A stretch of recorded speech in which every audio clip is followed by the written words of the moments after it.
How often do you feel like your emotions hijack your mind? One harsh word ruins your whole day. A past mistake won't stop replaying in your head. Or you lie awake, tormented by things you can't change. There's a reason this keeps happening: your mind is untrained. The ancient Stoics weren't superhuman. But they developed a system to discipline the mind and rule over emotion, so that even in chaos, they remained calm, clear, and in control. Today, you'll learn 10 rare and powerful Stoic lessons most people have never heard, that can transform how you experience anger, sadness, fear, and frustration. Introduction. Stoicism is more than a set of quotes, it's a mental operating system. A philosophy forged in real life, in war, in illness, in loss. While most people chase happiness by trying to control the world, the Stoics found peace by mastering themselves.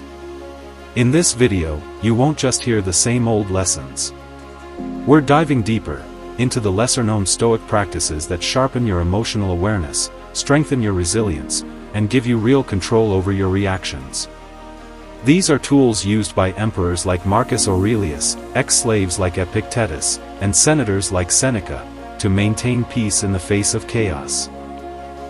Before we begin, if you're drawn to Stoic wisdom and timeless insights that help you live with clarity and courage, go ahead and like this video and subscribe to the channel. It supports the work, and brings more philosophy into more lives. Now, let's explore today's teaching. Lesson 1. Observe without judgment. Don't just react, witness. One of the most overlooked Stoic practices is observation without judgment. When an event occurs, our emotional reaction comes not from the event, but from our immediate evaluation of it. But what if, just for a moment, you didn't label the event? Not good. Not bad. Just what it is. Example. You spill coffee on your shirt before a meeting. Your mind wants to label it. Stupid mistake. I look like a fool. But what if you stopped and just observed? Coffee spilled. That's it. By removing judgment, you remove emotional weight. Daily practice. Next time something frustrates you, pause. Say silently, "This is an event. Let me observe it before I interpret it." This small gap between stimulus and response is where Stoic power lives. Lesson 2. Train emotional recovery time. The wise person doesn't never get upset. They just recover quickly. Even the Stoics admitted, emotion will arise. You'll feel irritation, disappointment, pain. But what matters most is how fast you return to equilibrium. Marcus Aurelius wrote often about returning to reason. He might get swept up, but then he'd course correct. Modern application. You get angry. Can you notice it faster? You feel sad. Can you create space to sit with it, then move forward? You feel embarrassed. Can you breathe through it and remember your values? Exercise. Track your emotional recovery time.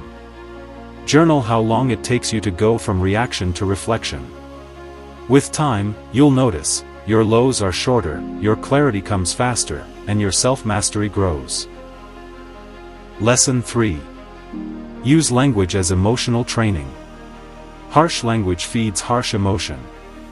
The way you speak, especially to yourself, shapes how you feel.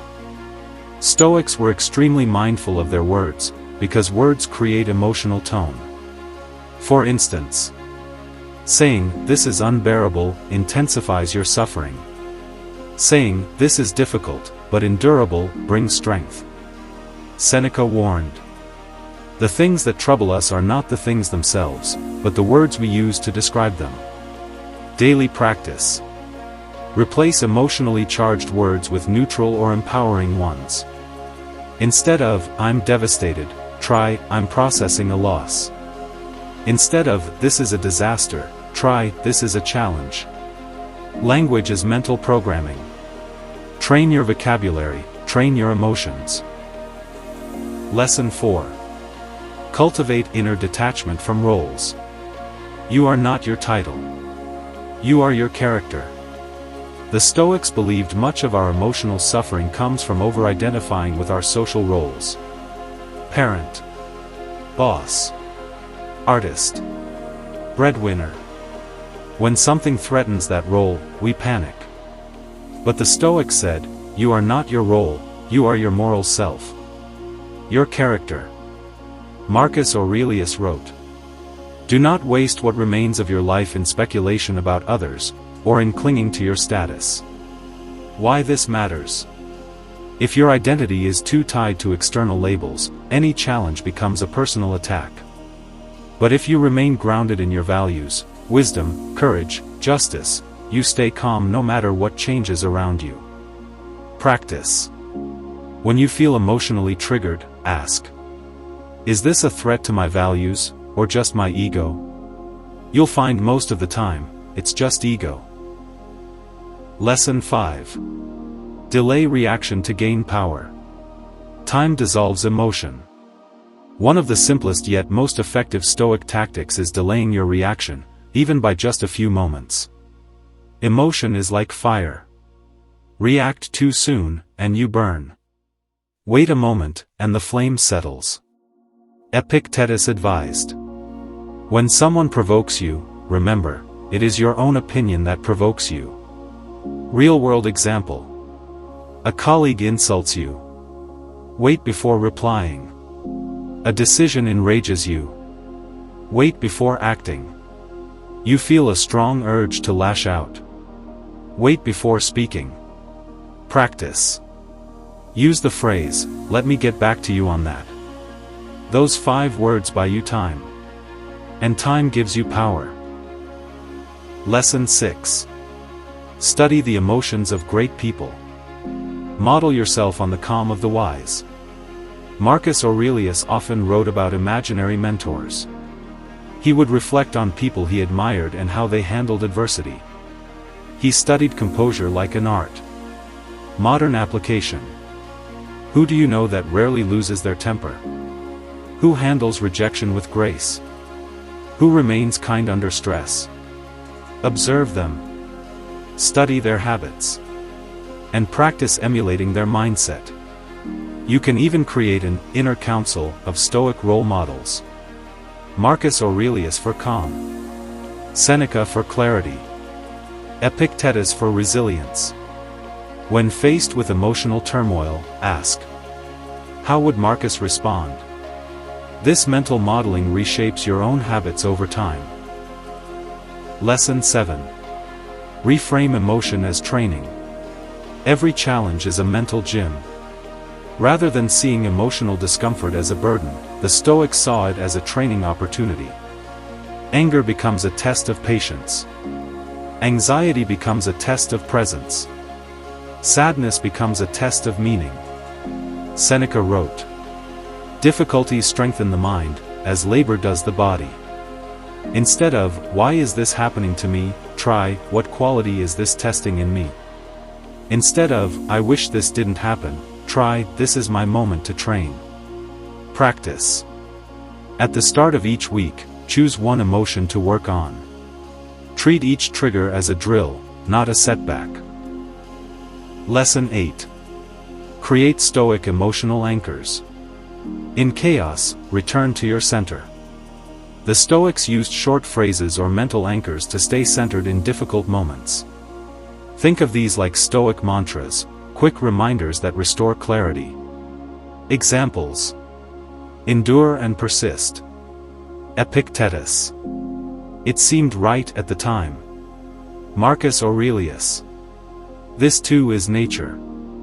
I can be harmed only if I let it harm me. Create your own. Build a personal phrase that brings you back to reason. Say it aloud. Write it. Repeat it when emotions surge. It becomes your anchor in the storm. Lesson 9. Master emotional posture. The body shapes the mind. The Stoics believed in the embodiment of philosophy. How you carry yourself affects how you feel. Marcus Aurelius wrote often about standing upright. Stoic calm wasn't just internal, it was physical. Posture affects emotion. Slouched posture increases feelings of defeat. Deep breathing reduces emotional intensity. Walking slowly and mindfully changes your state. Practice. Stand tall during confrontation. Slow your breath when agitated. Keep your gaze steady when nervous. Your physical poise becomes emotional poise. Lesson 10. Practice contempt for emotional excess. Don't glorify the storm. Respect the calm. Stoics had a term, contemptus rerum, a kind of disdain for things that pull us off balance. This included fame, fortune, and even emotional theatrics. Why? Because getting swept away in excessive emotion is a kind of indulgence. A lack of discipline. Seneca warned against people who take pride in being hot-tempered or dramatic. To the Stoics, self-mastery was honorable. Meltdowns were not. This doesn't mean being robotic, it means respecting clarity more than chaos. Practice. When you catch yourself indulging in overthinking, resentment, or self-pity, whisper, "This is not worthy of my peace." You'll feel your energy return to center. If this message resonated with you, take a moment to like the video, it really helps. And if you haven't yet, subscribe for more Stoic lessons, practical reflections, and inner strength, every single week. Thanks for watching. Stay grounded. Stay calm. And remember, true strength is learning to master yourself.